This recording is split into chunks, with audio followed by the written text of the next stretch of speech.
আসসালামু আলাইকুম এভরিওয়ান।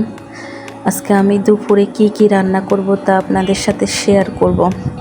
এখানে আমি ছোট মাছ নিয়েছি। আজকে আমি ছোট মাছের চচ্চড়ি রান্না করব। সেজন্য একটা আলু কুচি করে কেটে নিয়েছি এবং সাথে পেঁয়াজ কুচি এবং মরিচ দিয়ে সব মশলা তেল দিয়ে ভালোভাবে মেখে নিব। তারপর আমি আরেকটা তরকারি রান্না করব, সেজন্য এখানে কিছু মাছ নিয়েছি। তারপর সেগুলো ভালোভাবে ধুয়ে লবণ, হলুদ, মরিচ এবং কিছু তেল দিয়ে ভালোভাবে মেখে নিব। মেখে নিয়ে কিছুক্ষণ রেখে দিব যাতে সব মশলা এগুলোর ভিতরে পরিমাণ মতো ঢুকতে পারে।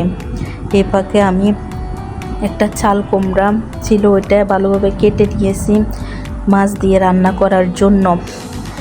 চাল কুমড়ার মাঝখানের বিচিগুলো ফেলে দিয়েছি, কারণ এগুলো সহ রান্না করলে তরকারির স্বাদ কম হয়। তারপর আমি ধনেপাতা এবং পেঁয়াজ কেটে নিয়েছি। এই ফাঁকে দেখলাম আমার ভাতটাও হয়ে গেছে, সেজন্য ভাতটা নামিয়ে নিলাম। তারপর আরেকটার মধ্যে মাছ বসিয়ে দিলাম। মাছের মধ্যে হলুদ মরিচ ভালোভাবে দিলে মাছ ভাজা সুন্দর হয়।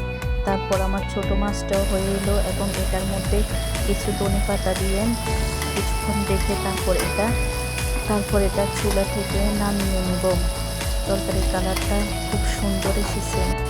এরপর আমি আস্তে আস্তে মাছগুলো খুব সুন্দরভাবে ভেজে নেব এবং আমি আরও কিছু মাছ দিয়ে দিলাম। তারপর মাছগুলা ভাজা শেষ হয়ে গেলে আমি এখানে বসিয়ে দিব ডাল। কালকে রাখা ডালটা আমি আজকে রান্না করব। তারপর চাল কুমড়া তরকারি রান্না করার জন্য আমি একটা পাতিলের মধ্যে গরম পানি দিয়ে দিব। তরকারিতে গরম পানি দেওয়ার জন্য পানি আগে গরম করে নেব।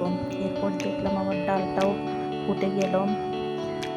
তারপর আমি চাল কুমড়া তরকারিটা রান্না করার জন্য পাতিলে তেল দিয়ে দেব। এদিকে দেখলাম আমার ডালটাও ফুটে গেল এবং ডালের মধ্যে সব মশলা দিয়ে বাগার দিয়ে ডালটা নামিয়ে নেব। তারপর আগে থেকে কেটে রাখা পেঁয়াজ কুচিগুলা তেলের মধ্যে দিয়ে দেব এবং এগুলা নাড়াতে থাকবো। তারপর এগুলার মধ্যে রসুন এবং পেঁয়াজ, মরিচ সবগুলো দিয়ে আমি কিছুক্ষণ নেড়ে নেব।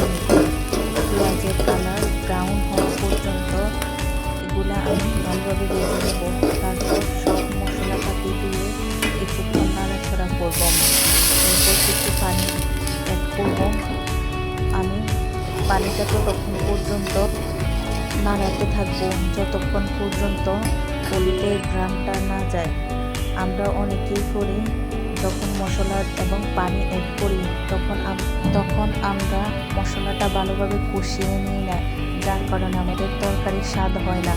আমরা যখন তরকারিতে মশলা দিব এবং পানি অ্যাড করব তখন আমাদেরকে কিছুক্ষণ রেখে দিতে হবে মশলা কষানোর জন্য। কিছুক্ষণ রাখার পর আমরা তরকারিটা দিয়ে দিব।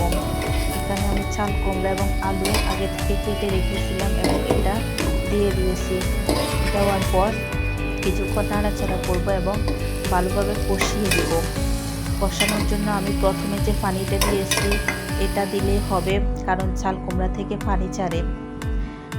এরপর আমি দুপুরে খাবার খাওয়ার জন্য চলে আসলাম, যেহেতু আজকে রান্না বান্না করতে অনেক লেট হয়ে গেছে। আগে রান্না করা তরকারিগুলো দিয়ে আমি দুপুরে খাবারটা সেরে নিলাম এবং পরে এসে এখানে পানি পর্যাপ্ত পরিমাণ দিয়ে দিয়েছি এবং মাছগুলা অ্যাড করে দিছি। এই তো হয়ে গেছে আমার চাল কুমড়া দিয়ে মাছের তরকারি।